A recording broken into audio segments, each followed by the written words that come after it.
नमस्कार दर्शक बंधु मु विकास आपण मानकु स्वागत करुछि आजिर आउ एक नवा वीडियो रे। तो दर्शक बंधु देखंतु आज होछि मार्च 8 तारिख माने आज सुभद्रा टंका आसीबो।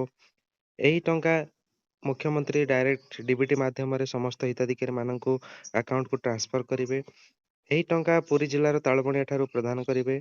तो ए टंका प्राय 1 कोटी रु ऊर्ध्व महिला को आज मिलिबाकु जाउछि। तो यार संपूर्ण डिटेल्स आजिर वीडियो रे जानिबा। वीडियो को शेष जाए देखंतु। जदि वीडियो प्रथम थर पई आछंती तो चैनल को सब्सक्राइब कर दियंतु और पाखरे थिबा बेल आइकन को प्रेस कर रखंतु फଳରେ ଆମ चैनल रे जहां भी अपडेट आसीबो सर्वप्रथमे जानि परिबे। सुभद्रा हिताधिकारीଙ୍କ ପାଇଁ खुशी खबर। जदि आपणको पूर्वरु 3टी किस्ती टंका मिलिछि और समस्त डॉक्यूमेंट जदि आपणकर ठीक अछि तेबे आज चतुर्थ किस्तीर अकाउंट को 5000 टंका आसीबो। एनै पूर्वरु बड़ घोषणा करि सारछन्ती उपमुख्यमंत्री प्रभाती परिडा। सुभद्रा योजना रे आवेदन କରିଛନ୍ତି କିନ୍ତୁ ଟଙ୍କା ଆସିନି କିମ୍ବା ପରବର୍ତ୍ତୀ କିସ୍ତିରେ ଟଙ୍କା ଆସିବ କି ନାହିଁ ଏ ପ୍ରଶ୍ନ ଅନେକ ହିତାଧିକାରୀଙ୍କ ମନରେ ଏବେ ଦ୍ୱନ୍ଦ୍ୱ ସୃଷ୍ଟି କରିଛି। ଯଦି ଆପଣ ବି ଜାଣିବାକୁ ଚାହୁଁଛନ୍ତି ତେବେ ଆସନ୍ତୁ ଜାଣିବା। ବିଜେପି ସରକାର ଶାସନ ଆସିବା ପରଠାରୁ ସମସ୍ତ ବର୍ଗର ବିକାଶ ନିମନ୍ତେ ନିରନ୍ତର ପ୍ରୟାସ କରୁଛନ୍ତି। ଏହି କ୍ରମରେ ରାଜ୍ୟର ବିଭିନ୍ନ ଯୋଜନା ଲାଗୁ କରିଛନ୍ତି। ସରକାର ଦ୍ୱାରା ଲାଗୁ ହୋଇଥିବା ବିକାଶମୁଖୀ ଯୋଜନା ମଧ୍ୟରୁ ସୁଭଦ୍ରା ଯୋଜନା ହେଉଛି ଗୋଟିଏ ଯୋଜନା। ଏହି ସ୍କିମ ରେ ମହିଳାଙ୍କୁ 5000 ବର୍ଷରେ 5 ବର୍ଷରେ 50,000 ଟଙ୍କା ଦେବାକୁ ପ୍ରତିଶ୍ରୁତି ଦେଇଛନ୍ତି ମୋହନ ସରକାର। ସୁଭଦ୍ରା ଯୋଜନାରେ ବର୍ତ୍ତମାନ ସୁଦ୍ଧା ତୃତୀୟ କିସ୍ତି ଟଙ୍କା ପ୍ରଦାନ କରିସାରିଛନ୍ତି ସରକାର। ମହିଳାମାନଙ୍କୁ 15,000 ଟଙ୍କା ହାତ ଖର୍ଚ୍ଚ ମିଳିଛି ଏବେ ଯାଏଁ। ବାକି ଟଙ୍କା କିଛି ଅନୁସାରେ ପ୍ରଦାନ କରାଯିବ। କିନ୍ତୁ ସବୁଠୁ ବଡ଼ କଥା ହେଉଛି ଯେ ସବୁ ମହିଳାଙ୍କୁ ଏହି ଟଙ୍କା ମିଳିନାହିଁ। ତେଣୁ ଆବେଦନର ଷ୍ଟାଟସ ବାବଦରେ ଜାଣିବା ପାଇଁ ହେଲେ ସରକାର ୱେବସାଇଟ୍ ସୁଭଦ୍ରା ପୋର୍ଟାଲକୁ ପରିଦର୍ଶନ କରିବାକୁ ପଡ଼ିବ।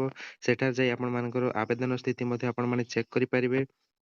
पोर्टाल खोलिबा ପରେ ଆପଣଙ୍କର ଡାହାଣ ପାଖରେ କର୍ଣ୍ଣର ଆବେଦନ ସ୍ଥିତି ଉପରେ କ୍ଲିକ୍ କରିବେ ଏବଂ ସେଠାରେ ଆପଣ ଆଧାର ନମ୍ବର ଦେବେ। ଆଧାର ନମ୍ବର ଦେଲା ପରେ ଆପଣଙ୍କର ଗୋଟେ ଓଟିପି ଯିବ। ଓଟିପି ଗଲେ ଆପଣଙ୍କର ଷ୍ଟାଟସ ସେଠାରେ ଶୋ କରିବ। ସେଇଭଳି ଭାବରେ ଆପଣମାନଙ୍କର ସୁଭଦ୍ରାର ଷ୍ଟାଟସ ଚେକ୍ କରିପାରିବେ।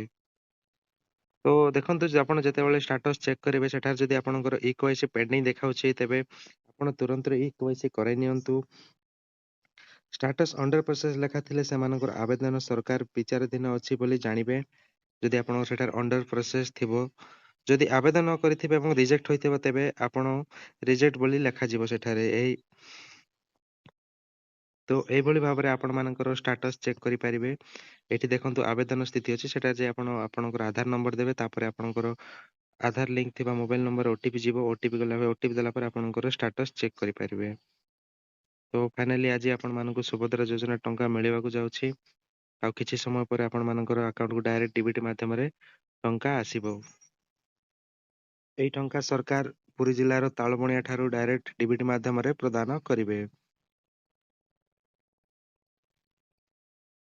ଭିଡ଼ିଓଟି ଏତିକିରେ ଶେଷ କରୁଛୁ। ଭିଡ଼ିଓଟି ଭଲ ଲାଗିଥିଲେ ଲାଇକ୍ କରନ୍ତୁ ଏବଂ ଚ୍ୟାନେଲ ଯଦି ପ୍ରଥମ ଥର ଆସିଥିବେ ଚ୍ୟାନେଲକୁ ସବସ୍କ୍ରାଇବ କରିଦିଅନ୍ତୁ।